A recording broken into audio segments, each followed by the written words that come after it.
मोठी बातमी आपल्या समोर येते आहे. भाजपकडून पहिला अर्ज तेजस्वी घोसाळकरांचा. उच्चभ्रू मलबार हिलमधूनही 4 उमेदवारांची नावं जाहीर. अवघ्या महाराष्ट्राचं लक्ष लागलेल्या मुंबई महापालिका निवडणुकांसाठी उमेदवारांची नावे आता समोर येण्यास सुरुवात झाली आहे. अजित पवारांच्या राष्ट्रवादी काँग्रेसने 37 उमेदवारांची पहिली यादी जाहीर केली आहे, तर दुसरीकडे भाजपकडून 4 उमेदवारांच्या नावांची घोषणा झालेली असून हे 4ही उमेदवार नव्या उमेदवारी अर्ज दाखल करणार आहेत. त्यामध्ये नुकतेच शिवसेना उद्धव बाळासाहेब ठाकरे पक्षातून भाजपमध्ये प्रवेश केलेल्या तेजस्वी घोसाळकर यांचा उमेदवार अर्ज उद्या भरला जाणार आहे.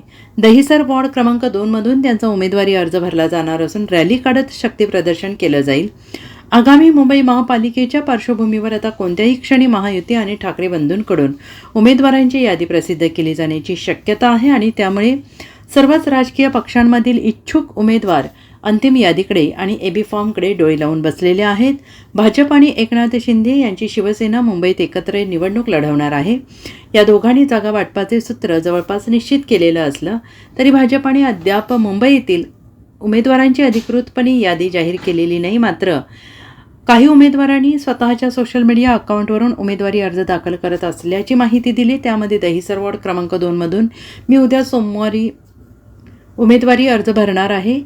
त्यानिमित्ताने आयोजित भव्य रॅलीमध्ये आपण सगळ्यांनी मोठ्या संख्येनं सहभागी व्हावे ही नम्र विनंती, असे ट्विट तेजस्वी घोसाळकर यांनी केलेलं आहे आणि यासह भाजपकडून आणखीन 3 उमेदवारांचं नाव निश्चित झालेलं आहे.